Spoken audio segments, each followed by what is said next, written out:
I first started making beats, I had a tough time learning how to sample. What would happen is I would find a sample that I thought sounded great, I would try to make it into a beat, but the beat would just not end up sounding all that good. I found things usually didn't end up gelling well, the whole beat sounded out of place, the layers I would program on top just would not fit well with the sample, it was just a complete mess. After doing this thousands of times and trying out thousands of different samples, I eventually came to realize what I was doing wrong. Eventually I was able to understand what turns a good sample into a good beat. One of the things that's very important that I came to realize down the road was this idea that I call sample malleability. Now what this means is how easily you can take a sample and manipulate it, change it, shape it, and ultimately make it fit the beat that you're trying to make. So what I'm going to do is take the beat that you guys heard at the beginning of the video and show you why this concept is so important and how it can help you choose better samples and ultimately make better beats. Before I do that though, I took the drums from this beat and I put it into a free kit for you guys to download. So the link to that is in the description below. So going in, what I wanted to do was make an orchestral type of beat. That was the idea that I had. So I had to find the right sample that fit that theme. Eventually I found this sample here in Arcade by Output that had a lot of different parts that I could have used. So what I want to do is run through a few of the different samples that I could have used and eventually show you guys which one I did use and why.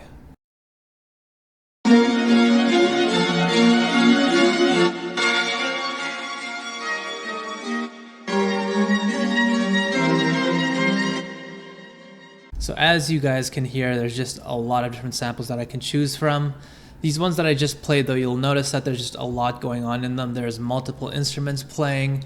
There are a lot of melodies with counter melodies on top, and so going in, I know that if I choose any of these samples, it's just going to make my job a lot harder down the road when I want to do any type of manipulation or changing to these samples. But what you can see here is this section of the sample here looks relatively thin just by looking at the waveform, so let's listen to how this one sounds.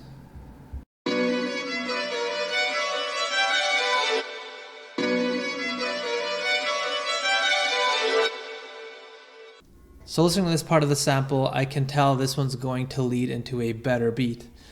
It has enough going on where it sounds interesting enough, but not too much to the point where I'm unable to do any manipulation or changes to the sample to make it fit my beat.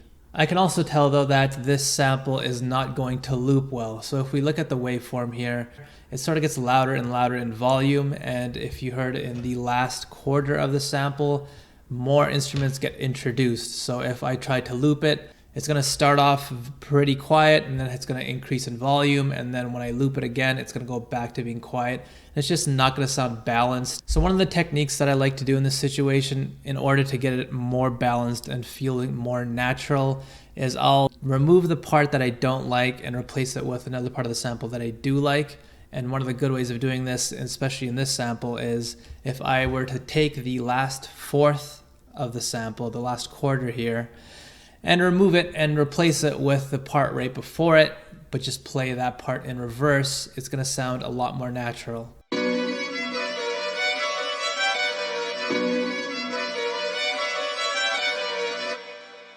So this is a technique that I like to do a lot. As you can tell, it just sounds a lot more authentic, and it's going to gel better in the beat ultimately. But let's think, if this sample had a lot more going on, if it had multiple instruments or percussion on top of it, and I tried to play that section in reverse like I did here, it just would not come out sounding right. I'd have to worry about whether the other instruments also sound good in reverse and whether the percussion, if there was percussion in there, would sound good.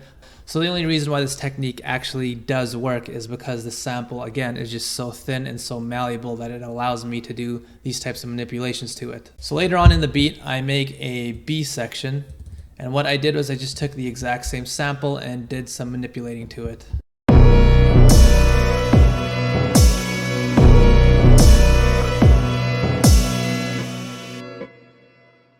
So what I did with this part of the sample is I took the exact same portion that I did from the prior section and I just reversed it, and I also slowed the speed down to 1/4 of the original speed. So if I play it isolated, this is how it sounds.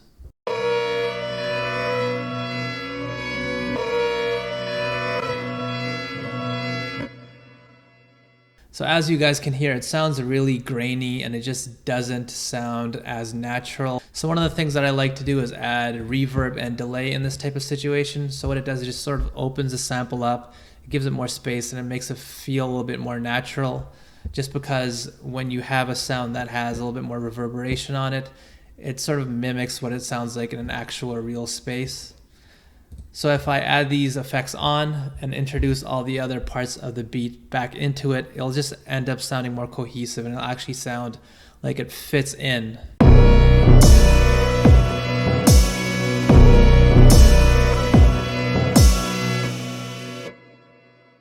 So again, let's think, if this part of the sample had other instruments playing, if it had percussion especially, this would just end up sounding awful. I would have to worry about whether the percussion sounds are subject to the delay effect that I have on it, and I'm just going to have multiple sounds hitting all over the place, and it just would not sound good. The only way I can do this technique of time stretching and have it still sound good is because the sample, again, is just so malleable and open. I know if I take a string sample and I stretch it out, it's not going to sound as bad, but if it had other instruments on top of it, then I have to worry about those as well, and it's just going to end up being a mess. So once again, I have another section here. I made a C section that used the exact same sample again, and I just did further manipulation to it to make it sound a little bit different, so I'll play it for you guys right here.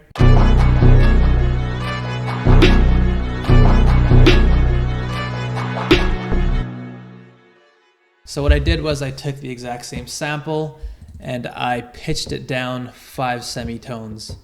So you can see here -4 semitones. The original sample I had it at +1. And so what I often do is I'll play around with samples and change the pitch in order to make different sections for the beat. It's just a quick and easy way to come up with a different section using the exact same sample. But again, let's think, if this sample had, for example, a female vocalist over top of it and I was chopping it up with the vocal still in it, and then I tried to pitch it down after the fact, 5 semitones, it's going to end up sounding awful. If it's a female vocalist, it's going to end up sounding like a dude or something. It's just going to sound so disjointed with the rest of the beat and it's just not going to gel well. Once again, the only way I can use this technique of pitch shifting up and down so easily is because the sample is just so open and so malleable. So as you can see, I used a lot of different techniques with the sample in this beat, and the only way that was possible is because I chose the right sample. A sample that was really malleable, very open, and allowed me to do all these techniques and all these changes to it. Now obviously there is a flip side to this. The producer is going to have to do a lot more work if they want to use a sample this thin, because now it's your responsibility to figure out how to program drums on top, how to add basses, how to add instruments on top. But ultimately, I think this is a good thing. It gives you good practice in learning how to actually compose and not just find samples, loop it up and say, all right, this beat's done. There are times when you do want to take a loop and just leave it alone if that's what's best for the beat. But if you find you're doing that just because you don't feel confident in your composition skills, I would really invoke you to try and learn how to compose a little bit better. I was able to do so much more and make a more varied beat and ultimately a better beat just because I chose a sample that was a lot more malleable and a lot more thin. Once again guys, if you want to download the kit, the link is in the description below. Please leave a comment, let me know if you have any questions or what you guys want to see next. Hit the subscribe button, like, and hit the notification bell. See you guys next week.